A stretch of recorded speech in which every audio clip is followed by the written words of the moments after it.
IVM.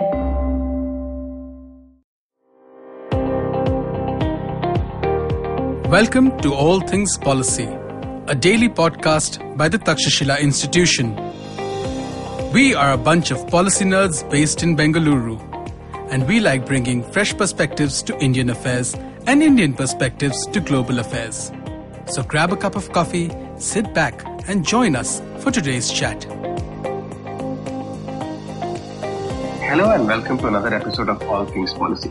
My name is Rohan Singh and I am here today with a very special friend, Shambhavi Nayak. Dr. Shambhavi Nayak always startles me because of how ahead of the curve she is. I remember when the pandemic started, we wrote an article together for News 18 and she talked about the issues that were going to come up in the mental health area. And that has proven to be so true.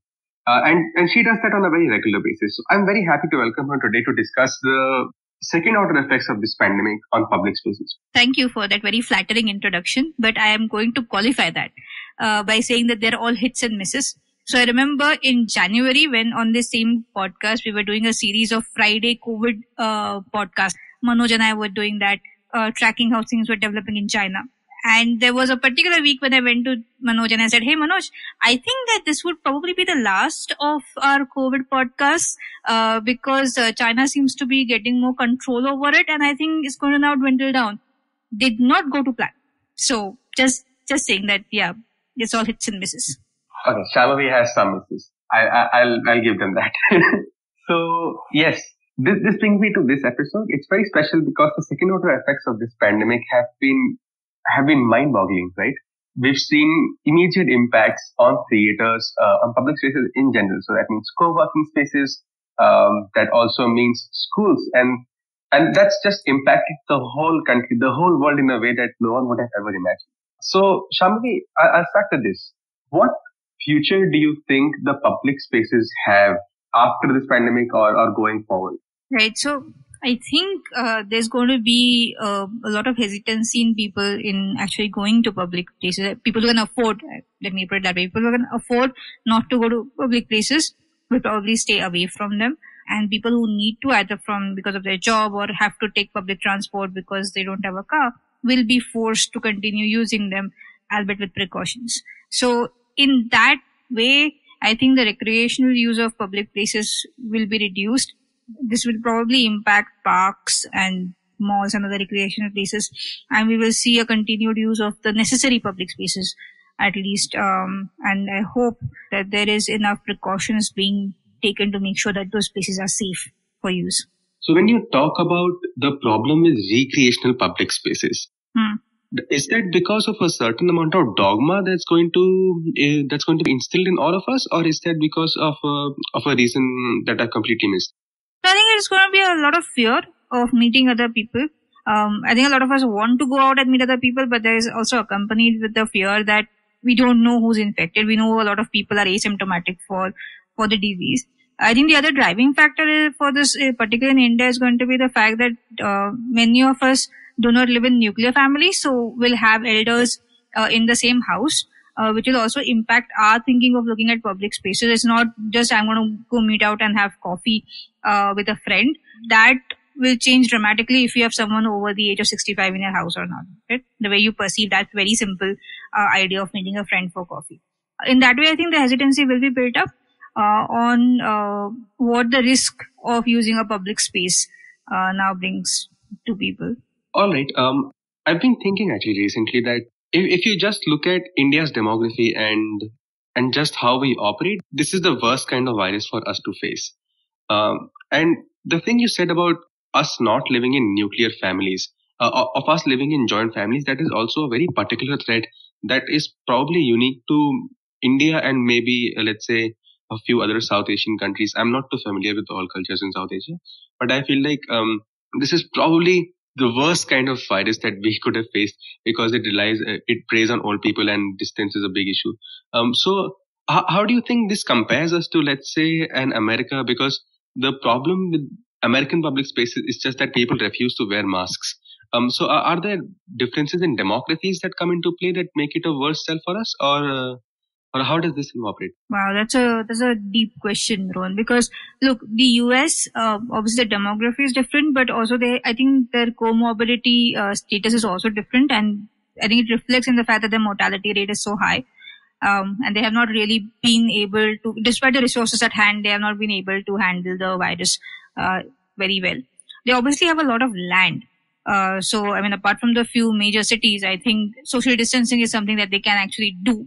You might not have done it, and like mask wearing is one of the bigger problems that they are now facing.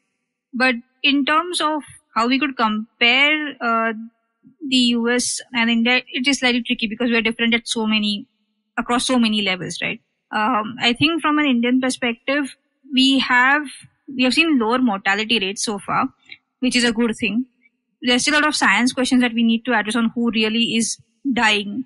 Why are they dying? What are the causes of death? I think a lot of clarifications that data can bring, and which can help us make more nuanced preventive measures in public spaces. It will allow people to make more informed decisions on whether they should go out, whether it's a risk to their own life or to the life of their loved ones, right? So there are a lot of pending questions that still need to be answered, but I think they have to be answered for the Indian context and cannot just be uplifted from what research the US or Europe is doing.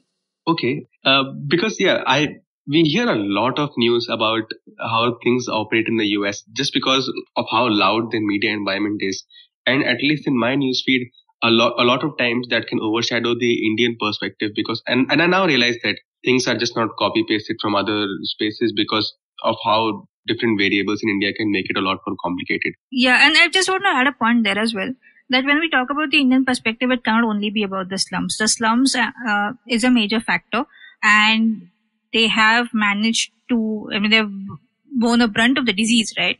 But there is more to India than just the slums, and we have to account for the entire Indian perspective. The fact that rural India will have more space, so social distancing might be possible, but might not have the healthcare facilities to even look after mild cases. So that perspective has to be brought in. Okay, thanks. One other thing I want to ask, two other things actually. The first one is about co-working spaces. I've done an interview with Yatin Thakur, who's the founder of Co-working. We'll play that clip right after we end our conversation. What do you think the future over there is? Because I wouldn't say that co-working spaces are completely recreational. I mean, some of them are extremely great and I love working there. But at the same time, they are sort of avoidable. What kind of future do you think that particular sector has? Right. So as someone who has used co-working spaces, so as you know, I also run a startup with my co-founder Pushkar, and we used to actually be in a co-working space. And then we stopped using that, obviously, through the lockdown period. And then we realized, since we developed other methods of getting around that problem, we have now stopped that investment, right? Because everyone else now works from home. And we have found a way that kind of works for us. I think it's going to be an assessment of when things get back on track, on whether that is still the most effective mode of working. And I think hugely the future of co-working spaces is going to depend on when things get back on track and how long they stay back on track for. I think, again, there will be a hesitancy of going back simply because we don't know when the future waves might come back, right? We are already seeing reinfections happening. They're saying that there are different variants of the virus which are floating around and which could make a comeback. So from that point of view, I doubt over the next year or two, people will go back to co-working spaces. That's an asset though. And I hope that people who own those spaces find good use for it, either as storage, because as we see these vaccines coming, one of the things we are seeing is that people do not have enough storage spaces.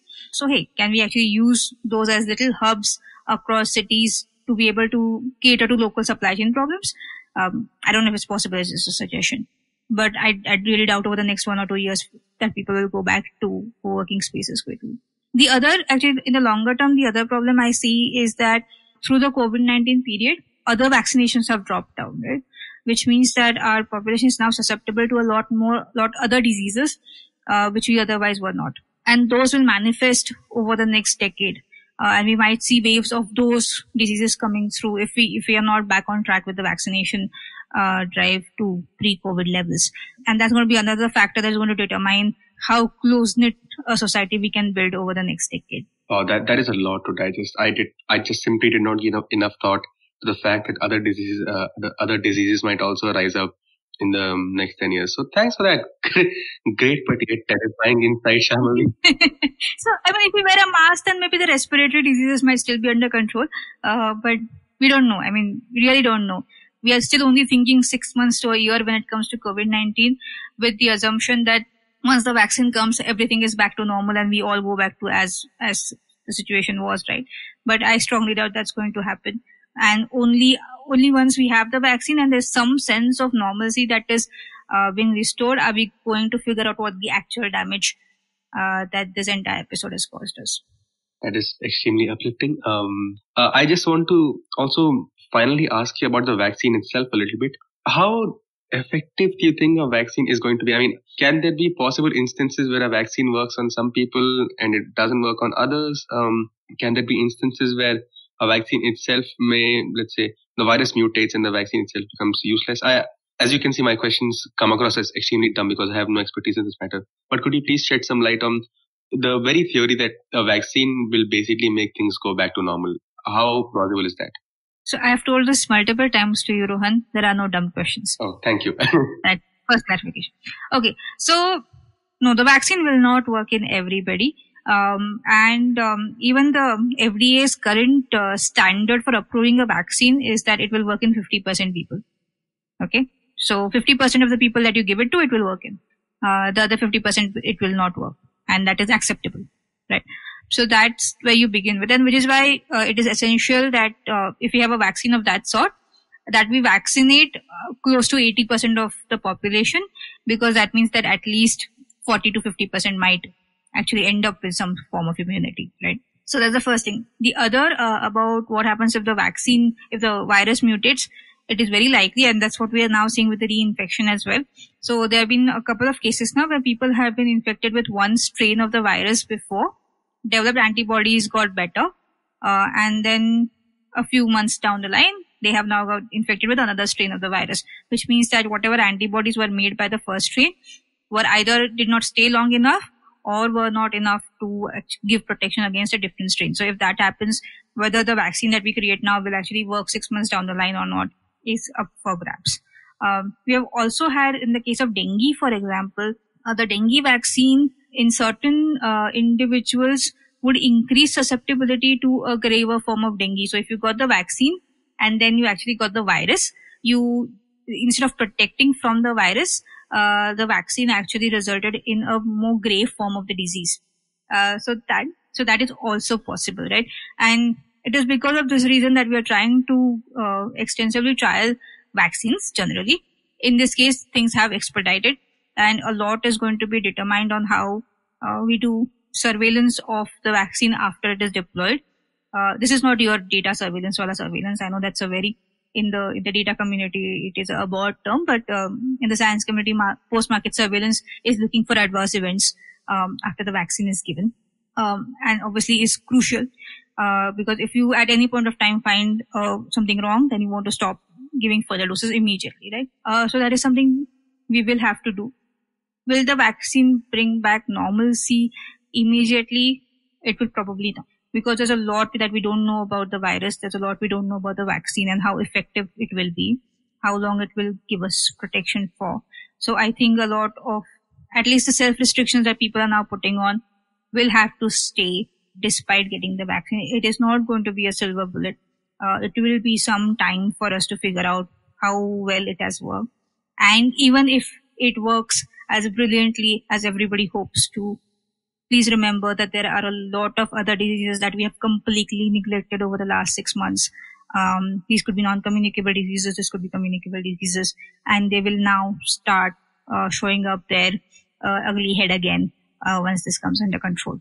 So I don't foresee a respite anytime soon. I'm very sorry to be that cynical and depressive, Rohan, but I think it's best that we stay prepared for that future and take precautions accordingly. I mean, we just cannot catch a break. One final question before we leave. You talked about 50% of the cases in which the vaccine might work and will not in the other 50%. So if we, let's say, vaccinate 80% of the population and it works on, let's say, 40% of it, do you think there are challenges, again, in India's demography that might make this, because this looks like a fairly spreadsheet calculation, right? Well, give it to 80% of the people, it's going to work on 40 or 50%. That should give us, I don't know, a herd immunity, if that's the right term. And that should basically give us some respite from the virus. But are there challenges that come with India's demography, or just the case of India, that might complicate things? Right. So, we do not know at what percentage we are going to hit herd immunity for this disease, or again, how long that immunity will stay for. So I would kind of consciously stay away from the idea that we need to hit a minimum population to achieve herd immunity, because we really don't know what that population is. The other challenge in immunizing that population is also going to be that, say it's 60% of India's population. We are not going to be able to immunize 60% in like a month's time, right? Because we don't have enough doses. It is going to take time to create those doses. And then we have to distribute them to so many million people. So it's going to be a long-term exercise, and it's quite possible that by the time you vaccinate the last person, it has been a year or it's been 6 months since the first person got vaccinated, and that vaccination protection might have already gone away. We simply don't know that. There's a lot of questions that we still need to answer here. Making that estimation is going to be very, very difficult. In India, I think our problem is going to be how do we identify people who should get vaccinated first and give them the vaccine. And this is simply because there are, even with 60%, we are looking at more than 500 million people, and we simply do not have that many number of doses. So that is going to be the crucial problem. And how do we identify a fair, equitable manner of distributing this vaccine and distributing it to people in a way that even those who don't get the vaccine have options to remain safe and do not feel left out for any reason, right? So, okay, I just feel like there have been no silver linings for me in this episode. There is no silver lining. That's okay, no? And since we're recording this on a Sunday morning, so this is not the best start to Sunday. Anyway, thank you so much, Shamvi. I don't have any more questions. We'll just play the clip with Yatin Thakur next. And thank you so much for listening to my conversation with Shamvi. Thanks, Rohan, for inviting me. Hi, this is Rohan, and I am joined by Yatin Thakur, who is the Joint Secretary of the Indian Workspace Association. I hope I got that name right, and it's not Workspaces.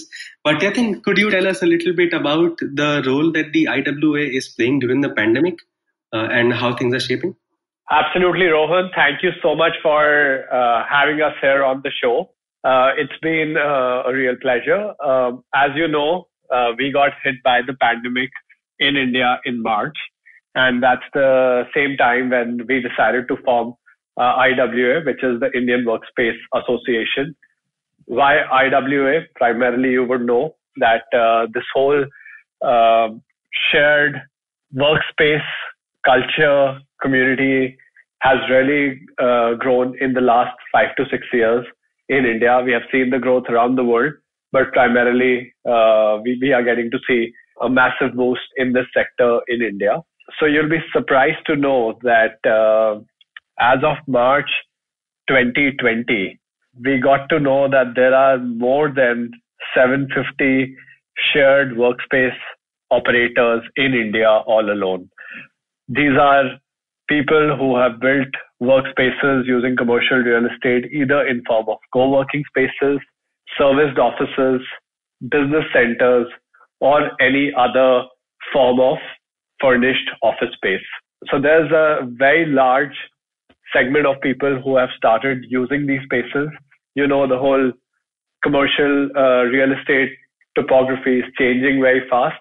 The way we used to utilize real estate has also changed. Today, more and more larger corporations are looking at us to service their office needs.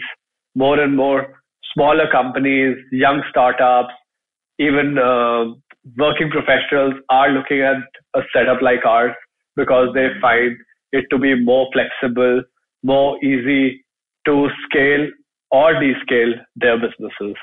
And we thought, as the sector has expanded so much in the last 5 years, it's very important for all of us to stay together and make sure this industry is able to sustain through the pandemic. Yeah, so I didn't know about the 750 number. I think that's a lot of operators. That's right. So thanks for that. But how would you say the pandemic fits in? How has it impacted the workspaces? Because I know that WeWork is opening up with the sanitization protocol, but how safe is it and what's the state of play there? Well, Rohan, frankly, none of us know how exactly is this virus playing. Every day it's a new news for each of us. I remember in March when we all got together, we never thought it's going to be a complete lockdown. We knew that yes, people would stop moving out. There will be restrictions. We were envisioning that okay, there might be a 30-35% fall in occupancy, but a complete lockdown in the world and in India and 100% vacancy of spaces wasn't expected. I think it was similar to what's been the situation with the hospitality industry or the restaurant industry or any other public space, be it a cinema hall, gym, or any other community space. So for us, the concern was that the whole foundation of a shared workspace is building shared resources and optimizing the real estate which you have gotten, which means that we would fit in a significant chunk of people within the real estate in the best possible manner. Now, with this virus coming in and its implications or its impact, we are trying to figure out what is the ideal space requirement for every individual. So if we were designing spaces with about 35 to 55 square feet of space allocation per person, today that space allocation is increasing to 85 to 120 square feet per person, which is very large. So as a result of that, the capacity at which we were operating these spaces might reduce by anywhere between 35% to 55%.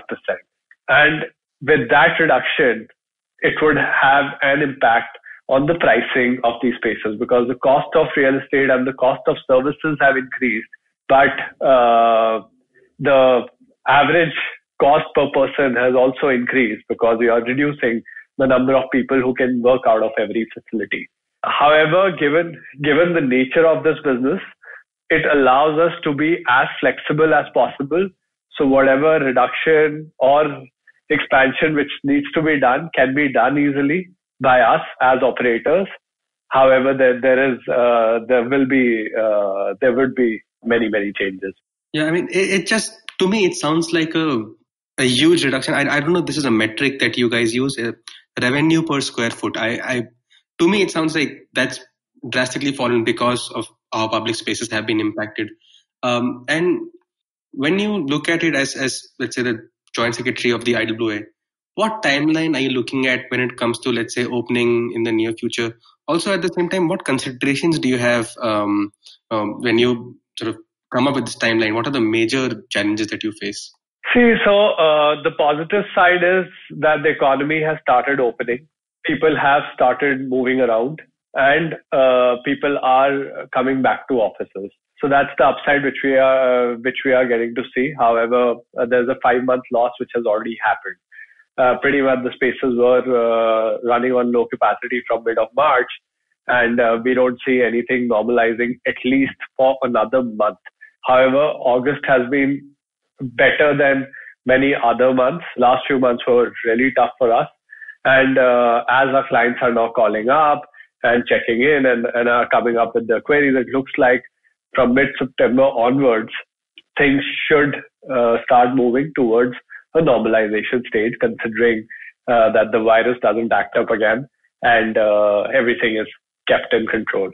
Having said that, when we talk about resumption of services or normalizing our operations, there are a lot of changes which have been made.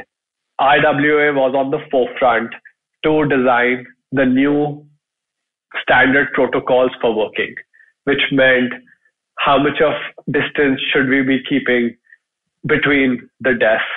What should be the desk design? If there was a large table seating like 4 people, how do we make changes to reduce the capacity and make sure that safety protocols are in place? Secondly, if any member is entering your premise, it's very important to have all the details of each and every member who's working out of each of our premises. So what kind of tech can we use to make sure that we are able to trace the member and also support the government in contact tracing if required? So there are a lot of recommendations, a lot of new processes which have been jointly designed by all IWA members to make sure that the office goers are able to normalize their operations. They are able to feel more comfortable when they come to an office space, and they know that if, God forbid, something happens, there is a full track of data and records to keep them updated about any future precautions which might be required. All right. Thank you so much, Yatin. I think it's extremely important we look at this space also because I think it sort of serves as a good barometer for us to gauge how India's startup ecosystem is doing. So I think this has been particularly helpful for our episode. Thank you so much. And yeah, we wish you all the best. Thank you so much, Rohan. I look forward. If you liked our show, don't forget to check out other interesting podcasts on the IVM network. You can tune into them on the IVM Podcast app, ivmpodcast.com, or wherever you listen to your podcasts.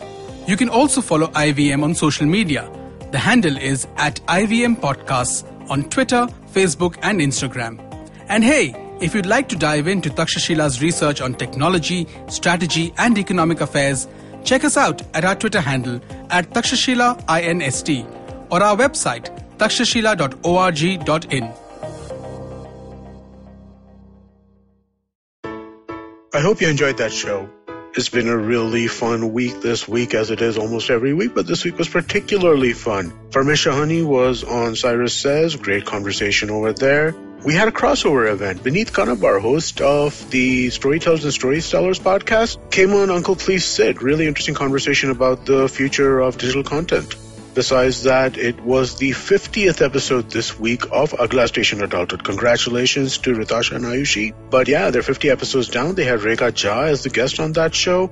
On Advertising is Dead, Varun had the founders of Foxymoron, Suvir Bajaj and Pratik Gupta on. Another really, really interesting conversation. So full of interesting conversations this week, and I hope to see you again next week. Entertainment is like food for the brain. It's a window to culture and a great way to understand the world around us.